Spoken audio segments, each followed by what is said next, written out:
அன்புக்குரியவர்களே, அதிகாலையில் ஆண்டவராகிய இயேசுவோடு இந்த நிகழ்விலே கலந்து கொள்ள வந்திருக்கிற உங்கள் அனைவரையும் ஆண்டவராகிய இயேசு கிறிஸ்து நாமத்திலே நான் வரவேற்கிறேன், வாழ்த்துகிறேன்.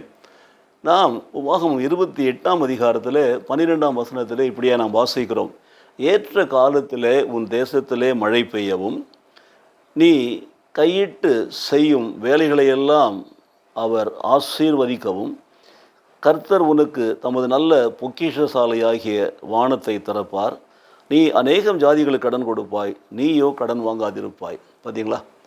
12வது வசனம் மிக தெளிவாக சொல்லுகிற காரியங்கள் பாருங்கள். அப்போ மறுபடியும் நாம் 28:1-2 நாம் ஒரு விசை பார்க்க வேண்டும்.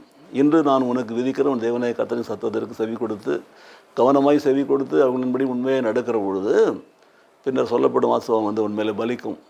கர்த்தருடைய சத்தத்துக்கு செவி கொடுக்கிற பொழுது பின்னர் சொல்லப்படும் ஆசீர்வாதம் உண்மையிலே பலிக்கும் என்று சொன்ன வசனத்தின்படி நாம் கர்த்தருடைய சத்தத்திற்கு செவி கொடுத்து சித்தம் செய்கிற பொழுது, கட்டளைகளுக்கு கீழ்ப்பணி நடக்கிற பொழுது வரக்கூடிய ஆசீர்வாதங்கள். 12வது வசனம் இப்படியே சொல்லுகிறது. ஒன்று, ஏற்ற காலத்திலே உன் தேசத்திலே மழை பெய்யவும்.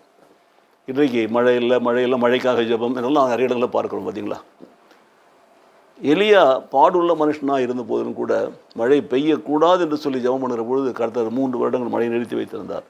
மறுபடியும் மழை பெய்ய வேண்டும் என்று ஜெபிக்கிற பொழுது, அப்போ பாருங்கள், கர்த்தருடைய பிள்ளைகள், கர்த்தருடைய வசனத்தின்படி வாழ்கிற பிள்ளைகள் அவர்கள் எவைகளையெல்லாம் கர்த்தரிடத்தில் கேட்கிறார்களோ கர்த்தர் கொடுக்கிறார். அதான் சொல்கிறாரு, கர்த்தரின் சித்தத்திற்கு கீழ்ப்பணி நடக்கிற பொழுது, கட்டையில் கை கொண்டு வழியில் நடக்கிற பொழுது ஏற்ற காலத்திலே உன் தேசத்திலே மழை பெய்யும். 2வது, நீ கையிட்டு செய்யும் வேலைகளை எல்லாம் கர்த்தர் ஆசீர்வதிப்பார். மழை விவசாயம் பார்க்குறவங்க, மற்ற காரியங்கள் பார்க்குறவங்களுக்கு, கையிட்டு செய்கிற மற்ற வேலை, நம்முடைய வேலை தொழில், அவைகளெல்லாம் ஆசீர்வாதத்தை கட்டளை எடுக்கிறார் பாருங்கள். ஆசீர்வதிக்கவும், கர்த்தர் உனக்கு தமது நல்ல பொக்கிஷசாலையாகிய வானத்தை திறப்பார். வானத்தின் பலகணிகளை திறந்து ஆசீர்வாத மழையை வர்ஷிக்க பண்ணுவார். வானத்தின் பலகளை திறந்து உன் கைகளின் பிரயாசங்களை எல்லாம் ஆசீர்வதிப்பார். வானத்தின் பலகளை திறந்து கையிட்டு செய்கிற வேலையெல்லாம் ஆசீர்வாதத்தை கட்டளையிடுவார். வானத்தை திறப்பார். உனக்கு நல்ல பொக்கிஷசாலையாகிய வானத்தை அவர் திறப்பார். திறந்து என்ன கொடுக்குறார் பாருங்க, நீ அநேகம் ஜாதிகளுக்கு கடன் கொடுப்பாய், நீயோ கடன் வாங்காதிருப்பாய். பார்த்தீங்களா? இன்றைக்கு கடன் தான் எல்லாருக்கும் பிரச்சனையாக இருக்கிறது. கடன்பட்டாருடைய நெஞ்சம் போல் கலங்குகிற பிள்ளைகளை பார்க்குறோம். கடன் வேதனையில் சிக்கிக்கொண்டு அநேகர் இன்றைக்கு வெளியில் வர முடியாமல் கஷ்டப்படுறாங்க.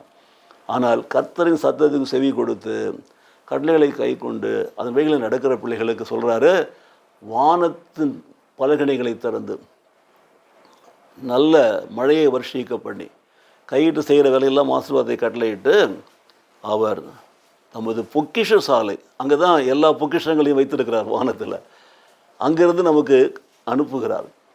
அதில் அந்த பொக்கிஷ சாலையிலிருந்து நாம் பெற்றுக்கொள்கிற பொழுது, ஆசீர்வாத மழையை பெற்றுக்கொள்கிற பொழுது, ஆசீர்வாதங்களை பெற்றுக்கொள்கிற பொழுது நாம் கடனே வாங்காமல் இருப்போம். மாறாக நாம் அநேக ஜாதிகளுக்கு கடன் கொடுக்கிறவர்களாக இருப்போம். நீ அநேகம் ஜாதிகளுக்கு கடன் கொடுப்பாய், நீயோ கடன் வாங்காதிருப்பாய். இந்த ஆசீர்வாதங்களை பாருங்கள். இன்றைக்கு அநேகருடைய வாழ்க்கையில் கடன் பிரச்சனைகளில் சிக்கி தவிக்கிறதை பார்க்குறோம். வெளியில் வர முடியாமல் நான் பார்க்குறோம் அல்லவா? அநேகர் கையீடு செய்கிற வேலைகளில், தொழிலில், வியாபாரத்தில் நஷ்டத்தை பார்க்குறோம். உழுகிறவன் கூட கணக்கு பார்த்தான்னா அவனுக்கு ஒன்றும் மிஞ்சுறதே கிடையாது. பாருங்கள், கஷ்டம். இன்றைக்கு இருக்கிற காலகட்டத்தில் எல்லா இடத்துலையுமே அவர்களால் நிறைய நாமும் சம்பாதிக்கவோ ஒன்றும் சம்பாதிக்கவோ முடியாது. ஆனால் கர்த்தருடைய கட்டளைகளின்படி நடக்கிற பிள்ளைகள், கர்த்தருடைய சத்தத்துக்கு கீழ்ப்படி நடக்கிற பிள்ளைகள், கர்த்தருடைய வசனத்தின்படி வாழ்கிற பிள்ளைகள், அவர்களுடைய வாழ்க்கையில் என்னென்ன காலத்தில் என்னென்ன தேவையோ அதை அப்படியே கொடுப்பாராம். ஸோ ஏற்ற காலத்தில் மழை, கையிட்டு செய்கிற வேலைகள் எல்லாவற்றிலும் ஒரு ஆசீர்வாதம், வானத்து பொக்கிஷ சாலையை திறந்து கடன் இல்லாத ஒரு வாழ்க்கை, அதோடு மாத்திரமல்லால் மற்றவர்கள் கடன் கொடுக்கிற ஒரு வாழ்க்கை, எல்லாருக்கும் கொடுத்து அவர்களுடைய கடனை அடைப்பதற்கு உதவி செய்கிறபடிய பிள்ளைகளாக நம்ம உயர்த்துகிற ஒரு வாழ்க்கையை கர்த்தர் கொடுக்கிறார். நீயோ கடன் வாங்காதிருப்பாய். பார்த்தீங்களா? எனக்கு பிரியமான சகோதர சகோதரிகளை, இந்த காலை வேளையில் இந்த வாக்குத்தத்தத்தை பற்றி கொள்ள, நாம் சுதந்திரத்து கொள்ள, இந்த ஆசீர்வாதங்களை பெற்றுக்கொள்ள நாம் செய்ய வேண்டியது என்ன? அவருடைய சத்தத்திற்கு செவி கொடுத்து அவர் சித்தத்தின்படி நாம் நடக்கிறவர்களாக இருக்க வேண்டும். அவருடைய கட்டளைகளை கை கொண்டு அவர் வழிகளில் நடக்கிறவர்களாக இருக்க வேண்டும்.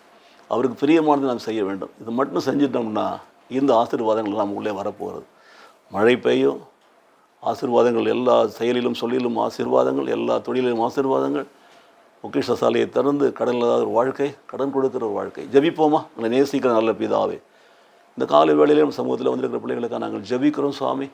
ஆண்டவரே, உபாகம் 27 சொல்லப்பட்டிருக்கிற ஆசீர்வாதங்களை குறித்து தியானித்து கொண்டு வருகிறோம். இன்றைக்கு 28ஆம் அதிகாரத்தில் 12ஆம் வசனத்தை நாங்கள் தியானிக்கிற பொழுது, கர்த்தாவே உம்முடைய சத்தத்திற்கு கீழ்ப்படிந்து நடக்கிற எங்கள் வாழ்க்கையில் சொல்லப்பட்ட ஆசீர்வாத மழையையும் ஆசீர்வாதங்களையும் ஆண்டவரே, கடன் இல்லாத ஒரு நிலையையும் கர்த்தர் கொடுத்து ஆசீர்வதிப்பீராக. மற்றவர்களுக்கு கடன் கொடுத்து உதவுகிற ஒரு நிலையை எங்களுக்கு தருவீராக. இயேசு கிறிஸ்து நாமத்திலே பிதாவே, ஆமென், ஆமென்.